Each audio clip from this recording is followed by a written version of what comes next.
Magandang gabi kapatid kaibigan, narito po akong muli ang inyong kaibigan si Brother Albert upang magbahagi ng salita ng Diyos sa gabing ito. Ang topic ko sa gabing ito ay pinamagatan ko na ang dalawang uri ng eternity. Kapatid kaibigan, tatalakayin ko ang paksang ito upang maibahagi ang kaalaman patungkol sa topic na ito at kung sino ba ang magkakaroon nito at paano mararanasan ito. At ito'y sama-sama nating tatalakayin at sasagutin sa tulong at gabay ng banal na Espiritu. Ayon sa kung ano ang sinasabi ng banal na kasulatan patungkol dito. At kalakip nito ang mga sumusunod na katanungan patungkol sa eternity at ano ba ang kinalaman nito sa buhay nating mga tao. Kapatid kaibigan, narito ang mga sumusunod na katanungan. Una, ano ba ang kahulugan ng salitang eternity ayon sa Biblia? Pangalawa, ano ba ang dalawang uri ng eternity ang binabanggit sa Biblia? Pangatlo, paano ba mararanasan ng tao ang tinatawag na eternity at kailan ito mararanasan? At pang-apat at panghuling katanungan, ano bang pwedeng maranasan ng tao sa dalawang uri ng eternity?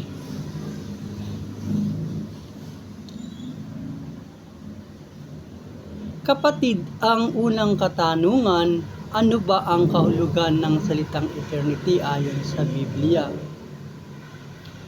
Kapatid kaibigan, ang salitang eternity ay isang pangalan na nagmula at galing sa salitang eternal mula sa Griegong salita na ainos.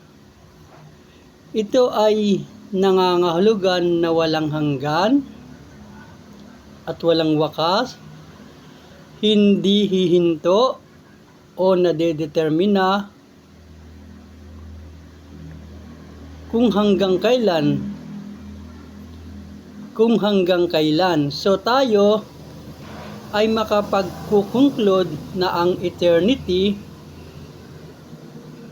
ay kumakatawan sa isang yugto ng panahon na iyan ay ang walang hanggan. Brothers, friends, the word eternity is a noun which comes from the word eternal. Eternals comes from the Greek word ainos, which means everlasting, without end, never cease, or indeterminate as to duration. We are then able to conclude that eternity simply refers to a period of time that is perpetual. Yun po naman ang version sa English. Kapatid kaibigan, sa Biblia ang eternity ay inilalarawan na tumutukoy sa walang panahon pag-iral ng Diyos. Ang kalidad ng buhay na walang katapusang buhay para sa mga mananampalataya at ang hinaharap na kalagayan ng langit at impyerno. Ang walang hanggang tumutukoy sa pagiging Diyos na nasa labas ng panahon at walang pagbabago, hindi lamang sa mahabang panahon. Nangangahulugang ito ng buhay na magpapatuloy magpakailanman pagkatapos ng buhay dito sa mundo. Isang kalidad na buhay na nagsisimula sa lupa at magpapatuloy sa langit. Yan po yung kahulugan ng salitang eternity ayon po sa Biblia. Pangalawang katanungan, ano ba ang dalawang uri ng eternity?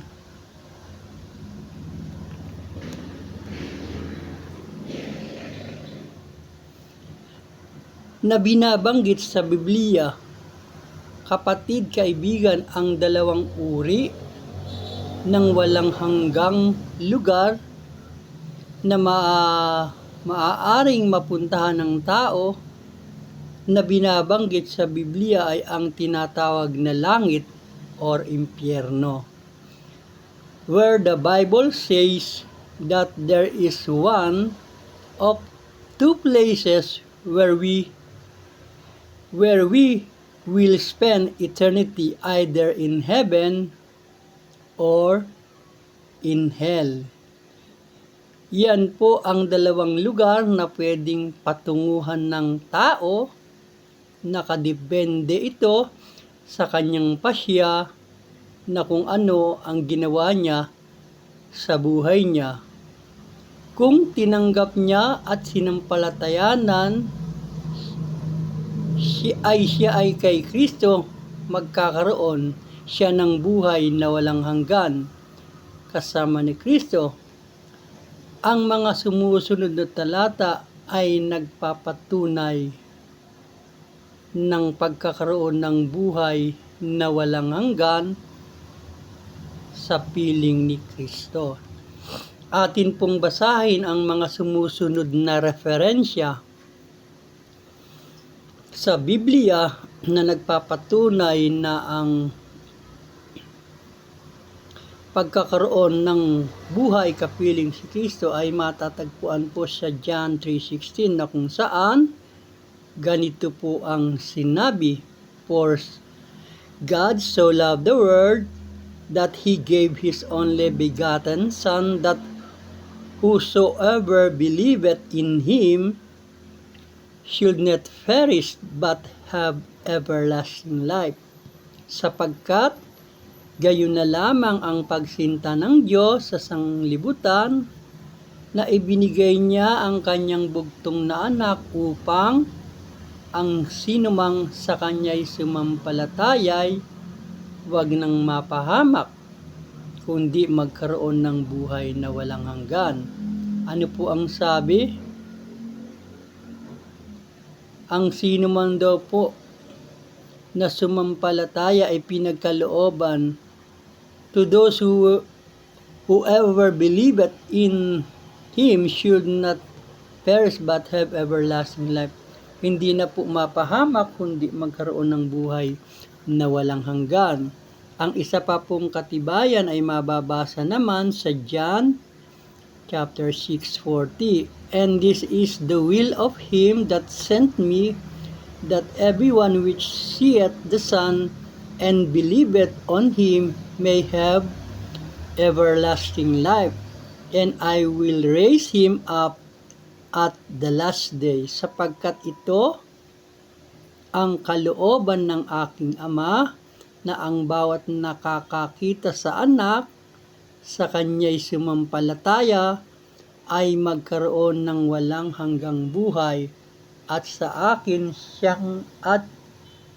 siyang ibabangon sa huling araw. Ano po ang susi para magkaroon ng buhay na walang hanggan? Ang sa kanya'y sumampalataya. Ang sabi po, nakakita sa anak at sa kanya'y sumampalataya ay magkaroon ng ng walang hanggang buhay. Yun po yung pangalawang reference, nagpapatunay ng pagkakaroon ng eternal life. Sa John chapter 10 verse 28 ay ganito naman ang sinabi, "I give unto them eternal life" na naman, "and they shall never perish, neither shall any man pluck them out of my hands."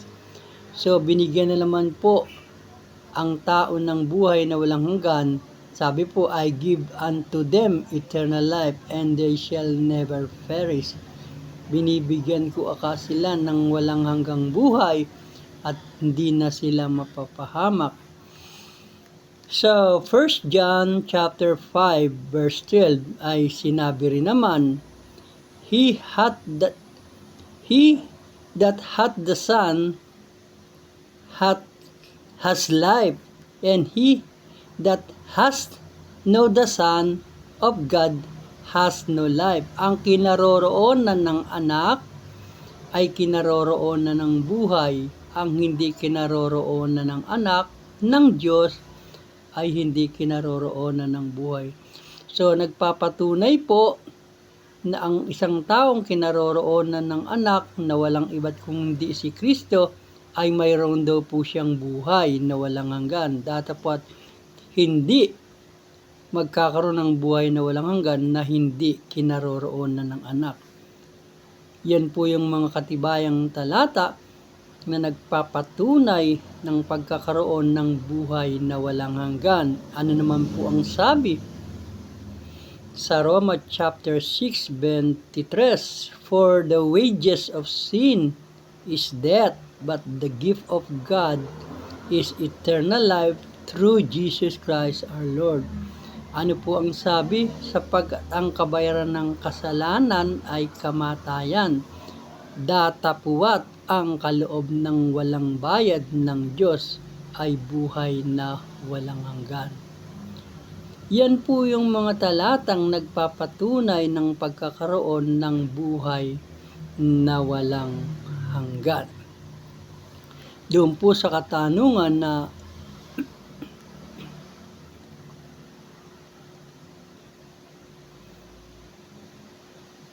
ang dalawang uri ng binabanggit ng Biblia, yun po ang sinasabi na pagkakaroon ng buhay na walang hanggan.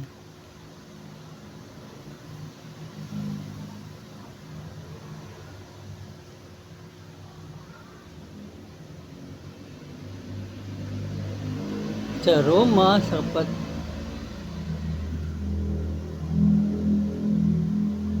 kapatid, kaibigan, yan ang mga batayang talata na nagpapatunay kapag tinanggap si Kristo at sinampalatayanan ay magkakaroon ng buhay na walang hanggan. Ngunit kapag nireject naman ng tao si Kristo sa kanyang buhay ay ito naman ang magiging sanhi ng pagkatungo niya sa walang hanggang kaparusahan sa impyerno. Kapatid, kaibigan, ang mga sumusunod na talata ay nagpapatunay ng kasasapitan ng tao na magre-reject kay Kristo. Ano po ang sabi sa Revelation chapter 20 verse 10? And the devil that deceived them was cast into the lake of fire and brimstone, where the beast and the false prophet are and shall be tormented day and night forever and ever. Ano po ang sabi? Ang diablo na dumaya sa kanila ay ibinulid sa dagat-dagatang apoy ng asupre at kinaroroonan din naman ng hayop ng bulaang propeta at sila'y pahihirapan araw at gabi magpakailanman. Yun po ang sabi, ang kahinat na ng taong walang kaugnayan kay Kristo at nireject si Kristo ay ang sabi? Pahihirapan daw po araw at gabi magpakailanman, kasama po ng mga bulaang propeta at ang diablo. Sa Revelation chapter 20 verse 14 ay sinabi naman ang ganito, And death and hell were cast into the lake of fire. This is the second death. Ang kamatayan at ang Hades ay ibinulid sa dagat-dagatang apoy, ito ang ikalawang kamatayan. Sa makatuwid bagay ang dagat-dagatang apoy. Sa Mateo 24:41 ay sinabi din naman ang ganito, Then he shall also unto them on the left hand, Depart from me, he cursed, into everlasting fire, prepared for the devil and his angel. Kung magkagayoy, sasabihin naman niya sa mga nasa kaliwa, magsilayo kayo sa akin, kayong mga sinumpa at pasaapoy na walang hanggan na inihanda sa dyablo at sa kanyang mga anghel. At sa Mateo chapter 13 verse 50 ay sinabi naman ang ganito, And shall cast them into the furnace of fire, there shall be wailing and gnashing of teeth. At sila'y igagatong sa kalan ng apoy, diyan na nga ang pagtangis at ang pagngangalit ng kanilang mga ngipin. Kapatid, kaibigan, darako na tayo sa ikatlong katanungan. Paano ba mararanasan ng tao ang eternity at kailan ito mararanasan? Yan po yung ikatlong katanungan na ating tatalakayin at sasagutin sa gabing ito. Kapatid, kaibigan, dalawa ang kawalang hanggan na pwedeng kaparoonan ng tao, ang eternal life at eternal punishment.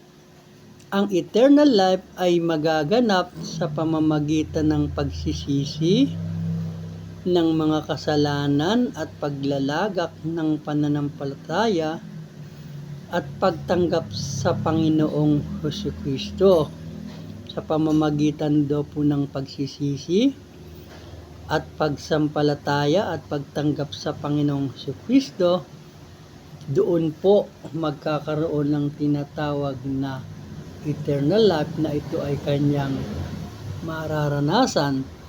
Nasabi nga po sa John 3:16, sapagkat gayon na lamang ang pagsinta ng Diyos sa sanglibutan na ibinigay niya ang kanyang bugtong na anak upang ang sinumang sa kanya'y sumampalataya ay huwag nang mapahamak, kundi magkaroon ng buhay na walang hanggan. Kapatid, kaibigan, yun namang eternal punishment ay mararanasan ng tao na magre-reject sa kaligtasan na ino-offer ni Kristo sa pamamagitan ng hindi pagtanggap sa Kanya at kawalan ng pananampalataya kay Kristo. At ang masakit pa po niyan, kapatid, kaibigan, ang kanilang kakahantungan ay ganito, But the fearful and unbelieving and the abominable and murderers and sorcerers and idolaters and all liars shall have their part in the lake of which burneth with the fire and brimstone, which is the second death. Sa Tagalog po, ngunit sa mga duwag, sa mga hindi mananampalataya, at sa mga kasuklam-suklam, at sa mga mamatay tao, at sa mga mapakiapid, at sa mga manggagaway, sa mga mapagsamba sa Diyos-Diyosan, at sa lahat ng mga sinungaling, ang kanilang bahagi ay saan? Sa dagat-dagatang nagniningas na apoy at asopre na siyang ikalawang kamatayan. Kabilang po doon ang hindi pananampalataya na isa sa maraming dahilan na sa walang hanggang kaparusahan ang hindi pananampalataya kay Kristo sa pamamagitan po ng pagtanggi at pag-reject sa ino-offer na kaligtasan ni Kristo. Yun po ang kasasapitan ng mga taong nag-reject ayon po sa ating binasa sa Revelation chapter 21 verse 8. Kapatid kaibigan, doon naman sa tanong na kung kailan mararanasan, ang sagot ay ito: ang pinal na paghukom at ang walang hanggang destinasyon para sa walang hanggang buhay para sa mga matuwid, at ang walang hanggang kaparusahan para sa masasama ay magaganap makaraang ang second coming of Christ and the resurrection of the dead. Yun po yung panahon na mararanasan ang kawalang hanggang kaparusahan at ang walang hanggang buhay na pinangako ng Panginoon. Ang mga hindi naman nanampalataya ay bubuhayin din para to stand before the great white throne judgment, and those whose name was not found written in the book of life was cast into the lake of fire for eternal torment and punishment. Yan po ay natala sa Revelation chapter 20 verse 15. Yan po ang mga kahantungan ng mga taong nag-reject kay Kristo. Doon po sa tanong na anong mararanasan, yun po yung mga mararanasan. Sa pangalawang tanong na kailan mangyayari po doon po sa second coming ni Jesus Christ. Ayon po sa ating pinag-aralan, ang walang hanggang destinasyon na pupunta ng isang tao ayon sa kung anong pinasya niya sa kanyang buhay. Kung siya ay sumampalataya at nanalig kay Kristo, siya ay makakasama ni Kristo magpakailanman. Samantalang kung siya naman ay nag-reject at tumanggi sa kaligtasang ino-offer ni Hesus Kristo sa kanya, siya naman ay mapapasawalang hanggan. Kaparusahan nga lang at magpakailanman. Kasi pareho po namang walang hanggan Pareho po silang walang hanggan. Walang hanggang kaparusahan, walang hanggang buhay. So, depende po sa tao kung anong pasya at ginawa niya sa buhay niya samantalang siya ay nabubuhay sa lupa. Gaya po ng sinabi natin kanina, kung siya ay tumanggap kay Kristo, nagsisi sa kanyang kasalanan at tinanggap si Kristo bilang kanyang Panginoon at tagapagligtas, mapapasa Panginoon po siya magpakailanman. Samantalang kung ang tao naman ay nag-reject sa ino-offer ni Kristong kaligtasan para sa kanila, siya naman ay mapapasawalang hanggan din. Kaya lang walang hanggang kaparusahan sa lugar ng impyerno at ang sakit ay magpakailanman. Yun po ang kapupuntahan, depende sa tao, depende kung ano ang ginawa niya sa kanyang buhay, kung tumanggap ba siya, tumanggi ba siya sa panahong siya ay nabubuhay pa sa lupa. Ang pang-apat at panghuling katanungan, ano ba ang pwedeng maranasan ng tao sa dalawang uri ng kawalang hanggan?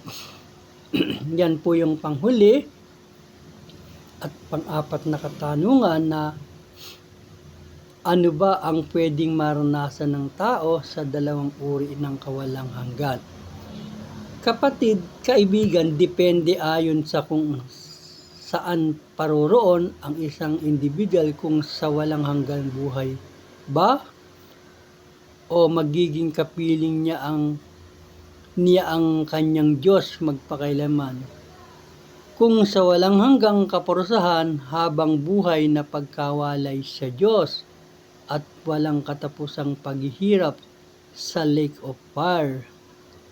Kapatid, kaibigan, na pag-aralan natin sa gabing ito at narinig mo sa gabing ito ang mga bagay na may kinalaman sa eternity at nalaman mo rin ang magiging kahinatnan ng pagpapasya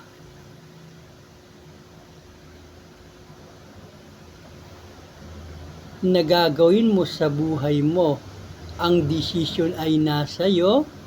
Ikaw ang pipili ng eternal destination mo na kung saan mo gustong mapunta. Samantalang ang Diyos ay nag-o-offer naman sa iyo ng kaligtasan upang hindi ka mapunta sa isang lugar na kung saan kahit sino ang taong tanungin mo ay ayaw niyang mapunta sa lugar ng kaparusahan magpakailanman. Kaya nga ang Panginoon ay Diyos ng pag-ibig. Siya na rin ang gumawa ng paraan upang ang tao ay maiwasan ang isang lugar na hindi kanais-nais nakapuntahan ng mga taong magre-reject kay Kristo. Kapatid, kaibigan, ang desisyon ay nasa iyo. Ikaw ang pipili ng eternal destination na gusto mong mapuntahan.